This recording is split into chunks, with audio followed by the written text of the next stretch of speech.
Hello everyone! Good morning po!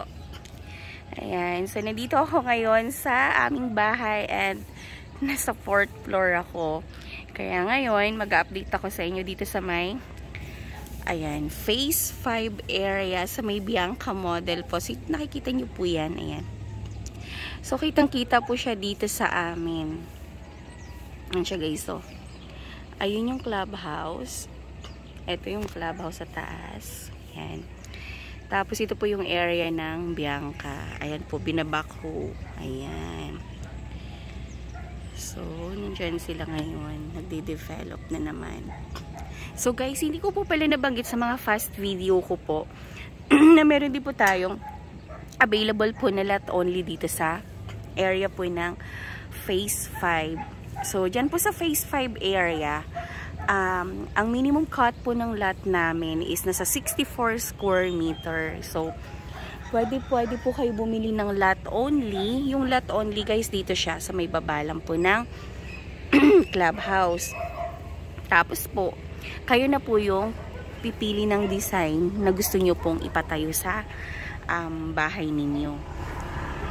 Pwede pala ako mag-video dito na hindi ko kailangan pumunta ng Phase 5, no? And guys, so kita nyo, talaga ano na lahat, yung mga old na bahay dyan sa Phase 5, dyan sa area ng Bianca, wala na. Ayan. Kasi papalitan na ng bagong Bianca model. Ayan po. Tapos, ito po yung view. Kasi kapag doon ka sa Bianca, medyo, ayan, wide yung view doon, makikita mo. So, dito sa amin kasi, medyo malapit. Kaya ayan siya, yung view naman po dito. Ayan siya guys. So ito, ang area namin, Phase 4. Tapos yung nandun sa dulo, Phase 2 C5. So akala nyo yung Bianca na yung pinakadulo. Hindi po. Kasi napakarami pa po dyan sa unahan. Hanggang ano pa yan, Phase 2 C5. Ayan siya guys. Ganda ng view, diba? Ayan siya guys. Tapos ayan. Tataas siya yung clubhouse. Ayan yung swimming pool. Ito yung basketball court. Tapos tingnan nyo po guys yung view namin dito. Ayan. Sobrang mapuno. Ang silaw. Ayan siya guys. Diba? Napakarami pa dito. So guys, kung ang inaakala niyo yung Phase 5 na Bianca is dulo na, hindi po. So imagine niyo napakarami pa pong mga kabahayan po dito. Tingnan niyo guys, so, sobrang dami pa. Ayan, sobrang daming townhouse unit pa na nandito. Kaya kung kasi si Bianca kasi, kapag nandun po tayo sa Phase 5, feeling natin yun na lang. Kasi isang community din po kasi yung Phase 5 po natin. Kaya yun. Pero bungad-bungad pa yan.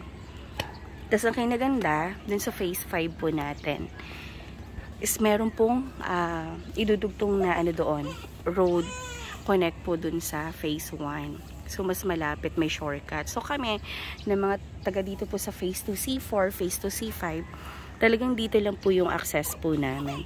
Papunta po dun sa main entrance po. Samantalang si Phase 5 is merong shortcut yan. Okay, so kung meron kayong questions or inquiry and gusto nyo rin po magkaroon ng ganito kagandang view every morning every morning is mag-avail na kayo dito sa St. Monique ng house in lot habang mura pa po. And ang Bianca model po natin guys dito sa St. Monique Balay is through Pag-ibig financing siya. So yung 2 bedrooms po natin isa sa 3.3 and then yung 3BR naman po natin isa sa 3.4 lang po. Kaya mag-avail na po kayo dito habang meron pa po tayong kanyang price and meron pa po tayong mga gagandang location na pwede nyo pong pagpilian. So, habol na po kayo guys and kami very satisfied and happy po dito sa St. Monique kasi bukod sa ganito kaganda po yung view namin, napakaganda po ng environment, yung subdivision, napakaayos po. At saka, dito po tahimik. At saka, alam mo yung bonus na lang yung meron kang napakagandang view. Kasi minsan, pag naghahanap tayo ng subdivision na natitirhan natin, alam mo yung, syempre doon tayo matutulog, doon tayo, yung at peace po tayo. Kaya, masasabi ko dito sa St. Monique, mahanap nyo yun. Kagaya po namin na dito kampante kami. And, alam mo yun, kumbaga hindi ka kakaba-kaba, lalo na po pag umuulan, pag bumabagyo, wala ka pong worry kasi number 1 po dito hindi siya binabaha. At saka yung safety din po dito, as in talagang safe na safe po dito sa St. Monique. At maglakad ka po dyan ng madaling araw, wala pong gagalaw sa'yo. Ayan. So napakabait po ng mga homeowners dito din sa St. Monique. At saka, dito po, isa lang masasabi ko, walang marites dito guys. Kaya tingnan nyo po, kung may makikita kayong tao dyan sa kalye, wala po. Nasa loob po sila ng mga bahay. Kasi guys, digital na daw ngayon ang maritisan. Kaya, alam mo yun, isa din yun sa nakakaano dito kasi walang maingay na kapitbahay, ganyan. Yun lang yung nakakatuwa dito sa St. Monique. Kaya kung gusto nyo rin pong ma-experience yung ganun, lumipat na kayo dito and mag-avail na po kayo ng Bianca. So, hindi ito guys sales talk ha. Talagang sinasabi ko po yung, kumbaga yung kung ano yung nangyayari talaga dito and real talk po. Ayan. At saka, maayos po yung pamamalakad ng presidente kasi dito sa St. Monique. Kaya, ayun.